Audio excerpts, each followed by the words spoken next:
Bonjour à tous. Alors aujourd'hui, je vais faire une vidéo sur la médiumnité, l'hypersensibilité, la voyance et je vais essayer de répondre aux questions qu'on me pose assez régulièrement sur la médiumnité. Donc qu'est-ce que la médiumnité? Est-ce que nous sommes tous médiums? Et comment ça peut se manifester? Donc l'hypersensibilité, déjà, c'est une capacité sensorielle qui est hautement développée.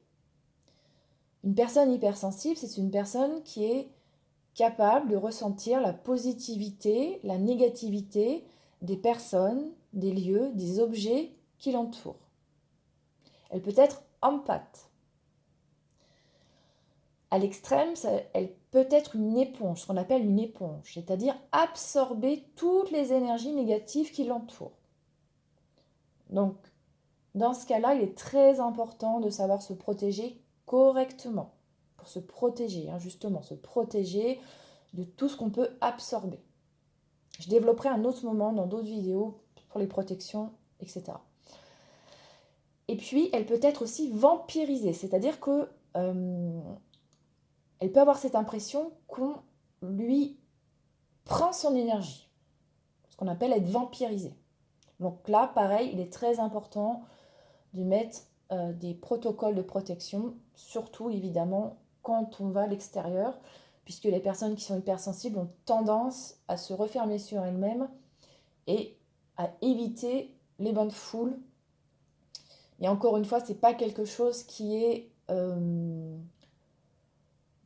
quelque chose contre lequel on ne peut pas lutter, entre guillemets lutter. On peut apprendre à se protéger. Lorsqu'on est médium, on est hypersensible. On est N-A-I-T et on est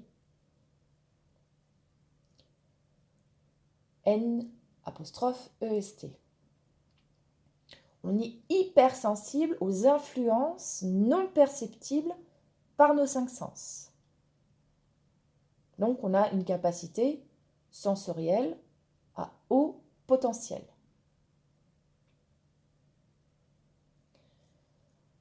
La médiumnité peut se manifester de différentes façons.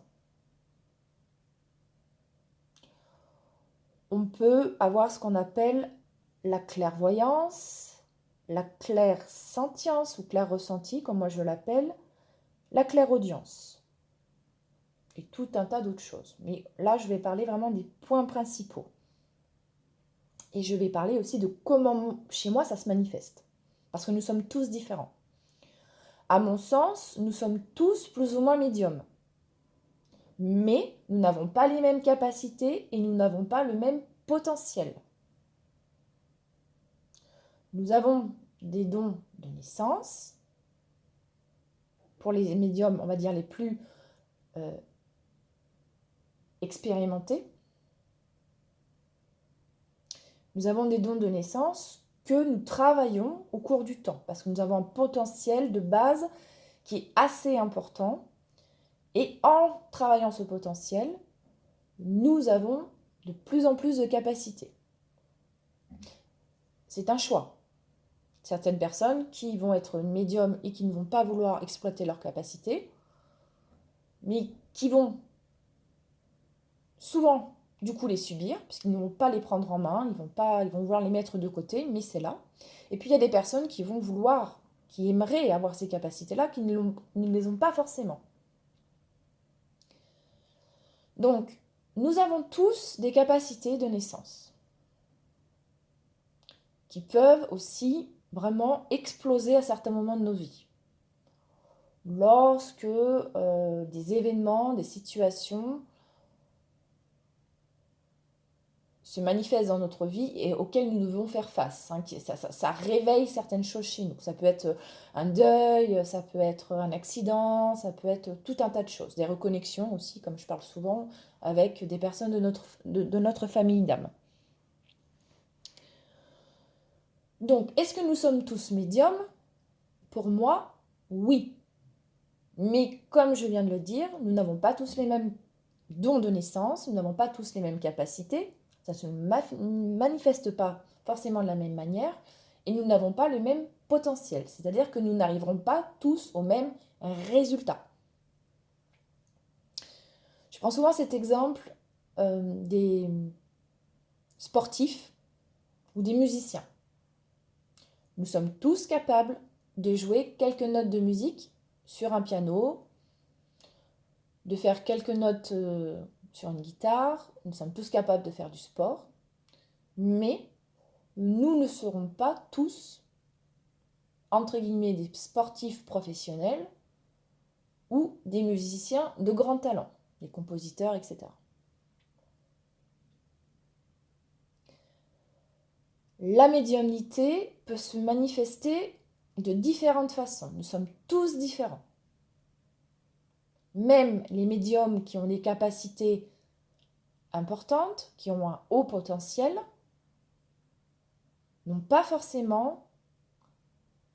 n'utilisent pas en tout cas forcément leur capacité de la même façon. Ça ne se manifeste pas forcément de la même manière. Personnellement, j'ai la clairvoyance, la clairaudience, la clairsentience, que j'appelle aussi clair-ressenti. Donc, qu'est-ce que la clairvoyance? La clairvoyance, c'est différentes choses. La clairvoyance, c'est le fait de pouvoir percevoir des choses autres qu'avec nos yeux.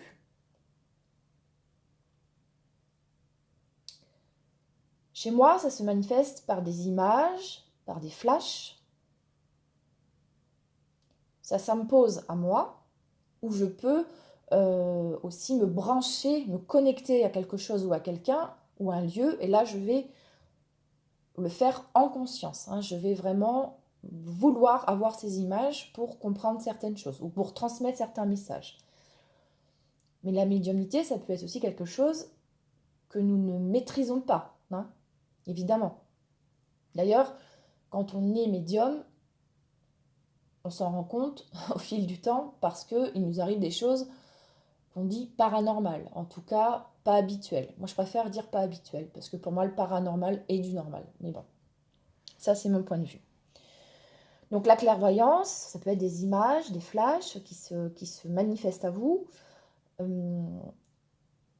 du passé, du présent et du futur. Donc le passé, c'est la rétrocognition, on voit des choses du passé. Personnellement, je vois aussi des choses sur mes propres vies antérieures et les vies antérieures de mon entourage ou de mes consultants. La précognition, c'est le fait de voir le futur, des choses qui ne sont pas encore passées. La clairaudience peut se manifester de différentes façons selon les personnes. Pour certaines personnes, ça pourrait être des bourdonnements d'oreilles, cette impression de changer de fréquence, mais sans avoir vraiment de message. Donc la clairaudience, en fait, elle est latente, mais la personne n'est pas encore capable d'entendre. Et peut-être qu'elle ne le sera jamais, d'ailleurs. Personnellement, la clairaudience, chez moi, se manifeste de cette façon-là. C'est-à-dire que moi, j'entends des voix. Alors, ça fait bizarre de dire ça comme ça, mais j'entends des voix dans ma tête. On me dit souvent, ah mais tu entends une voix d'homme, une voix de femme, l'intonation, etc. Non, je n'entends pas, je n'ai pas une intonation. Ça ne passe pas par mes oreilles. Ce sont des voix que j'entends dans ma tête. Par contre, je suis totalement capable d'identifier si c'est un homme, une femme. Si la personne, par exemple, avait un bégaiement spécifique, une façon de s'exprimer, ça, je l'identifie. Je l'identifie parce que souvent, c'est aussi associé à des images. Ma clairvoyance, comme je l'expliquais, chez moi, elle se manifeste par des images, par des flashs et des petits films. C'est un petit peu comme des courts-métrages. Je peux voir toute une scène de quelque chose. La clairaudience, là, on est un peu plus sur la médiumnité pure, ce que j'appelle la médiumnité pure. C'est qu'on est en contact avec des personnes, des entités, des personnes défuntes, des entités ou autres. Je peux communiquer avec des guides, par exemple, ou d'autres choses que je ne développerai pas aujourd'hui. Et puis, il y a les clairs ressentis, la clairsentience.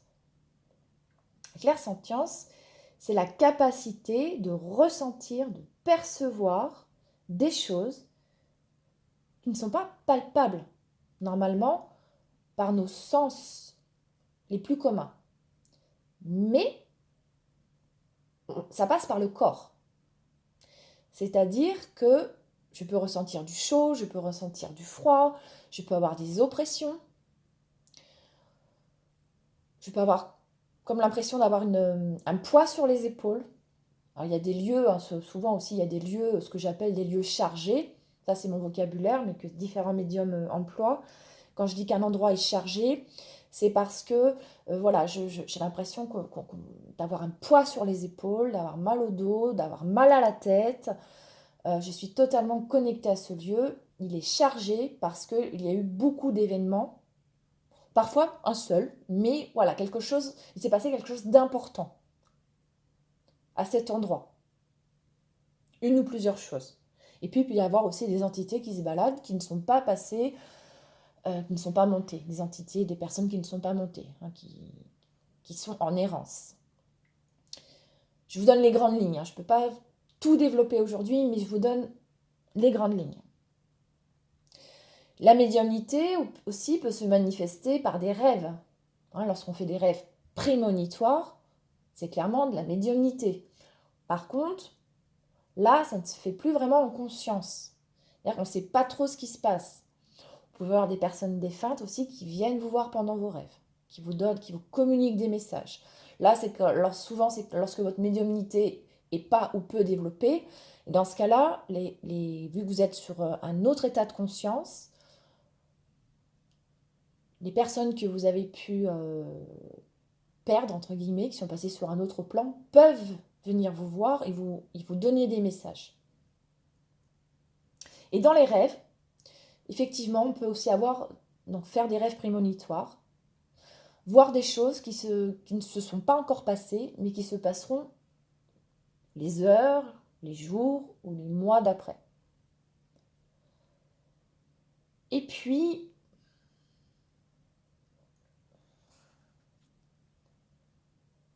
ces rêves aussi, vous pouvez avoir de la rétrocognition. C'est un mot un peu barbare, hein, mais rétrocognition, c'est-à-dire de voir des choses qui se sont passées dans votre passé, mais aussi dans des vies antérieures. Là, en général, c'est parce qu'on vous donne des messages spécifiques qui peuvent vous aider. Ça peut être des clés sur votre chemin actuel, sur votre chemin d'éveil. Voilà à peu près ce qu'est pour moi la médiumnité. Est-ce que nous sommes tous médiums? Comment ça peut se manifester? Alors après, nous sommes tous différents, donc il y a certains médiums qui vont voir directement les esprits, hein, qui vont le voir en fait par leurs yeux, hein, directement. Mais là encore une fois, pour moi, c'est une extension, parce que même si c'est perceptible par l'œil, hein, ce n'est pas perceptible par tout le monde. Donc c'est bien qu'il y a quand même une capacité sensorielle différente. Comment on peut développer cette médiumnité? Alors là, c'est large et j'aborderai pas vraiment le sujet dans cette vidéo, mais une chose qui est sûre, c'est que lorsqu'on a des capacités médiumniques, de toute façon, elles s'imposent à vous et au fur et à mesure du temps, vous apprenez à les maîtriser.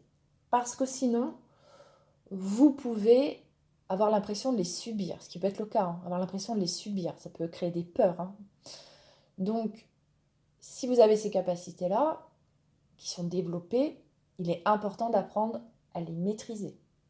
Pour les personnes qui sont intéressées par la médiumnité et qui aimeraient développer leurs capacités, il y a différents outils, mais de toute manière, pour moi, même si nous sommes tous plus ou moins médiums, certaines personnes pourront travailler autant qu'elles veulent, lire autant qu'elles veulent. Les connaissances ne sont pas suffisantes. Lorsqu'on est médium à haut potentiel, il est important de travailler sa connaissance, ses connaissances, sur tout un tas de sujets. Lorsqu'on a des capacités qui sont peut-être beaucoup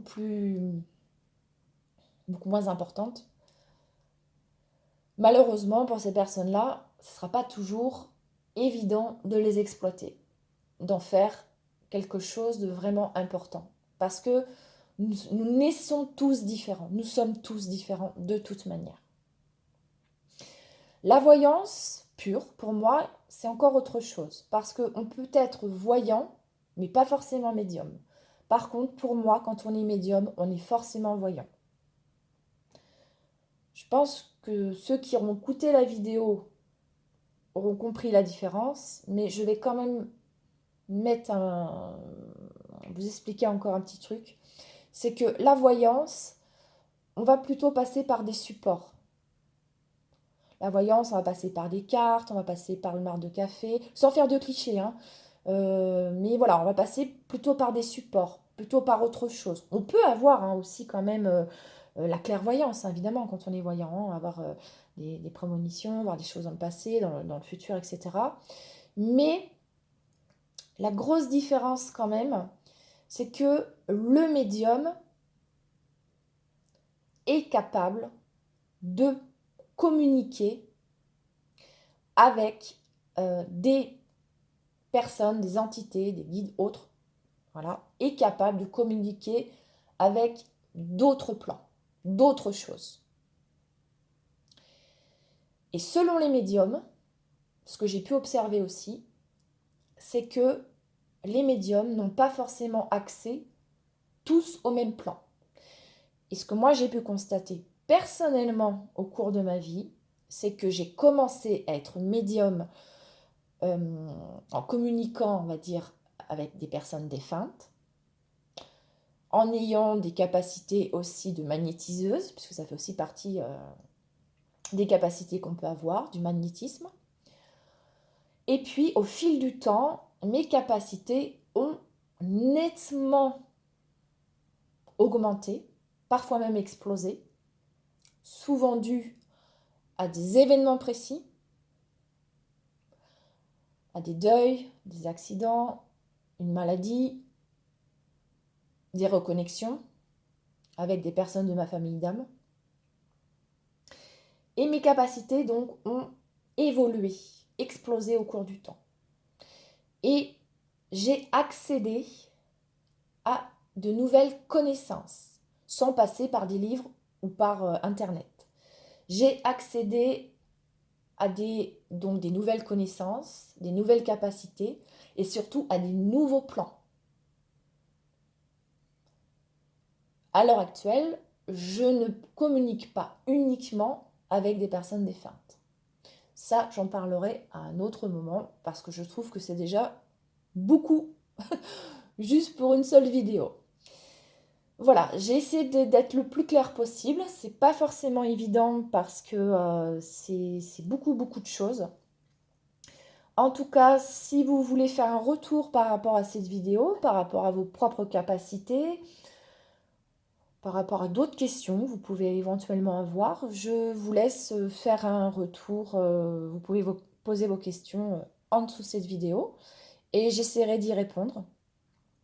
Et puis pour les personnes qui sont vraiment intéressées, vous pouvez aussi me contacter pour prendre une consultation personnalisée avec moi. Ça sera avec grand plaisir. À bientôt!